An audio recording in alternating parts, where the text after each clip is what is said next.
মাত্র কয়েকটা উপকরণ দিয়ে এত সহজে এত অল্প সময়ে তীব্র গরমে ড্রিঙ্কসের সঙ্গী বোবা বল রেস্টুরেন্টের মতো এত পারফেক্টলি যে ঘরে বসেই বানানো যায় এটা আমার আগে সত্যি জানা ছিল না। এটা আমি ফার্স্ট টাইম বানালাম এবং ফার্স্ট টাইম নিজে বানিয়ে ট্রাই করলাম আর ভাবলাম যেহেতু আমি ফার্স্ট টাইম বানাইলাম আপনাদের সাথেও শেয়ার করি যে কিভাবে বানাইছিলাম। একদম পারফেক্ট হয়েছিল।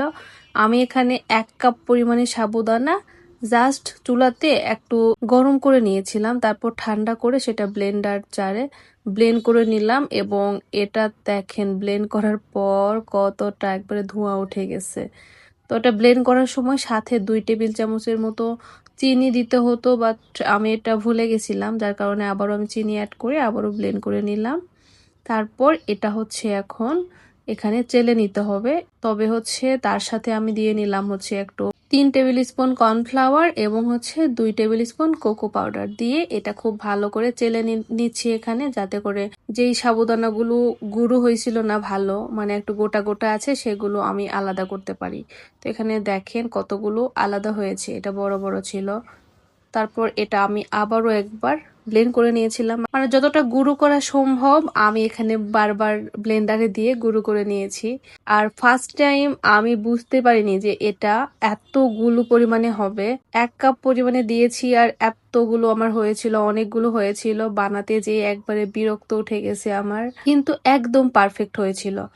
তো যাই হোক, আমি এখানে চেলে নেওয়ার পর এখানে হালকা কুসুম গরম পানি আমি অ্যাড করছি। এটার পরিমাণ আসলে আমি জানি না, কারণ এটা হচ্ছে পরিমাণ আমি মানে পরিমাণ মতো দিয়েছিলাম, যতটুকু লাগছে আমার ততটুকুই দিয়েছি আমি। এটা হচ্ছে মেপে নেই নাই। তো এই তো আমি পানি দিয়ে কিছুটা মিক্সড করে নিলাম হ্যান্ড হুকস দিয়ে, তারপর হাত দিয়ে চেপে চেপে সুন্দর একটা ডো করে নিলাম, ঠিক রুটির ডো যেভাবে করা হয় আর কি সেম ভাবে। আমি হচ্ছে ধাপে ধাপে পানি অ্যাড করছি, করে এখানে একটা সুন্দর সফট ডো তৈরি করে নিলাম। তারপর এতগুলো যে হবে এটা আমি বুঝতে পারিনি, মানে অনেকগুলো ডো হয়ে গেছে। তো এটা আমি কয়েকটা ভাগে ভাগ করে নিলাম। তারপর এই তো আমি এখানে হচ্ছে চপিং বোর্ডের উপর সামান্য একটু বোবার ডো এভাবে লম্বা লাইন মানে লম্বা রশির মতো করে নিলাম আর কি, হাত দিয়ে এভাবে বেলে বেলে। তারপর একটা হচ্ছে চাকুর সাহায্যে ছোট ছোট করে লেচি কেটে নিলাম। এখন এগুলো আমি বোবার যে বল সেই বল বানাবো। এত ছোট ছোট বল, এতগুলো বল মানে এতগুলো ডো দিয়ে বল বানাইতে আমি টোটালি বিরক্ত হয়ে গেছি। মানে এতগুলো যে হবে এটা আমি চিন্তাও করিনি, ফার্স্ট টাইম বানাইছি তো পরিমাণটা বুঝতে পারি নাই। সাবুদানা 1 কাপ না দিয়ে আমার এখানে হচ্ছে হাফ কাপেরও কম দিলেই যথেষ্ট হতো। তো যাই হোক, এখানে আমি কিছুটা বল বানায় নিলাম, তারপর কর্নফ্লাওয়ারে গড়িয়ে নিলাম একটু, যাতে একটার সাথে আরেকটা না লেগে যায়। এরপর বাকি ওই তো বাকি ডো থেকে অল্প অল্প করে ডো নিচ্ছি, আর আমি এখানে লেসি মানে লম্বা একটা লেসি বানায় নিয়ে আবার সেম ভাবে আমি এখানে বল বানায় নিচ্ছি। তো মাঝখানে কয়েকটা এভাবে কিছু বল বানানোর পর এতটাই বিরক্ত লেগে গেছে, আমার হাজবেন্ডকে আমি লাগাই দিয়েছি, ও আমাকে হেল্প করেছে। বাকিগুলো আমি জাস্ট কেটে কেটে দিচ্ছিলাম আর ও হচ্ছে বানাচ্ছিল গোল গোল করে করে। তারপর দেখেন সবগুলো বানানোর পর কতগুলো হয়েছে, আমার অনেকগুলো হয়েছে এখানে। এখন এগুলো আমি ফ্রিজে স্টোর করে রাখবো। আর কিছুটা আমি বোবা বানিয়ে ড্রিঙ্কস বানাবো, বোবা হচ্ছে রেডি করে ড্রিঙ্কস বানাবো। আর যেগুলো স্টোর করব সেগুলোতে একটু বেশি পরিমাণে কর্নফ্লাওয়ার দিয়ে কর্নফ্লাওয়ারে মিক্সড করে একটা এয়ারটাইট বক্সে করে এভাবে রেখে এটা আমি মুখ বন্ধ করে ডিপ ফ্রিজে রেখে দেবো। এভাবে কিন্তু প্রায় কয়েক মাস রাখা যায় ডিপ ফ্রিজে, কোনো প্রবলেম হয় না।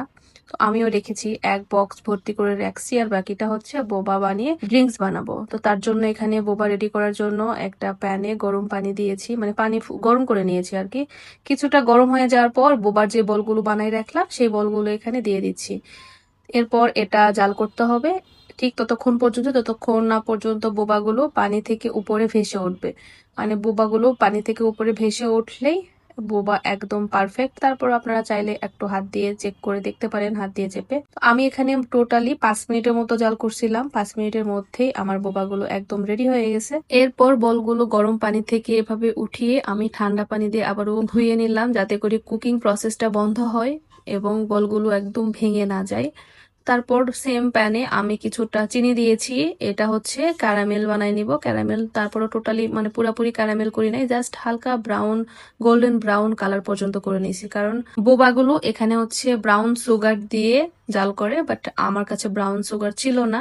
চাইলে আপনারা গুড় দিয়েও জাল করতে পারেন, খেজুরের বা কুশারের গুড় দিয়ে, বাট আমার কাছে গুড়ও ছিল না, যার কারণে যেটা করেছি আমি হোয়াইট সুগারকে একটু ব্রাউনিশ কালার করে নিয়েছি। জাস্ট নিয়ে এখানে পানি দিয়ে নিলাম। এরপর এটা কিছুক্ষণ বলক ওঠার পর আমি হচ্ছে বোবার যে পালগুলো মানে বলগুলো, সেই বলগুলো এখানে ঢেলে দিলাম, দিয়ে এটা কিছুক্ষণ রান্না করে নিলাম। মানে প্রত্যেকটা বলের গায়ে গায়ে চিনি লেগে যাওয়া পর্যন্ত রান্না করে নিলাম। রান্না করে নিয়ে আমার বোবা রেডি হয়ে গেল, বোবা বলগুলো। এখন এটা ড্রিঙ্কস বানিয়ে খাওয়ার পালা, তবে এটা সম্পূর্ণ ঠান্ডা করে তারপরে খেতে হবে। তো আমি এখানে ঠান্ডা করার জন্য ওয়েট করছি, ঠান্ডা হওয়ার জন্য। তো ঠান্ডা হয়ে গেলে এটা দিয়ে আমি জাস্ট হচ্ছে একটা ড্রিঙ্কস খাবো, কিছুই না, জাস্ট কোল্ড কফি খাবো আর কি। কোল্ড কফি, বোবার এই বলগুলো কিন্তু শুধু কোল্ড কফি না, কোল্ড কফি, তারপর হচ্ছে মিল্ক শেক, বিভিন্ন স্মুথি, এগুলোর সাথে পরিবেশন করলে বেশ ভালো লাগে খাইতে এবং দেখতেও বেশ ভালো লাগে। আর আমার ফার্স্ট টাইম এই বোবার বলগুলো কিন্তু একদম পারফেক্ট হয়েছিল, যেটা আমি মানে ধারণাও করিনি। বাট সাইজে একটু বড় হয়েছিল, ব্যাপার না, নেক্সট টাইম যখন ট্রাই করব আমি আর একটু ছোট করে বলগুলো বানাবো। মানে অনেকগুলো বল তো বিরক্ত হয়ে গেছিলাম, যার কারণে সাইজে একটু বড় হয়েছিল, কিন্তু টেক্সচার আলহামদুলিল্লাহ একদম পারফেক্ট ছিল। এবং এখানে আমি হচ্ছে কোল্ড কফির সাথে পরিবেশন করছিলাম, আমার মেয়ে তো খুবই পছন্দ করেছে। ওর মুখ থেকে রিভিউ আপনারা শুনে নিন ভিডিও লাস্টে। আর আপনারাও চাইলে কিন্তু এভাবে মাত্র কয়েকটা উপকরণ দিয়ে এই তীব্র গরমে বোবার বল বানিয়ে বিভিন্ন ড্রিঙ্কসের সাথে পরিবেশন করতে পারেন, মন প্রাণ একদম ঠান্ডা হয়ে যাবে ইনশাল্লাহ। আমি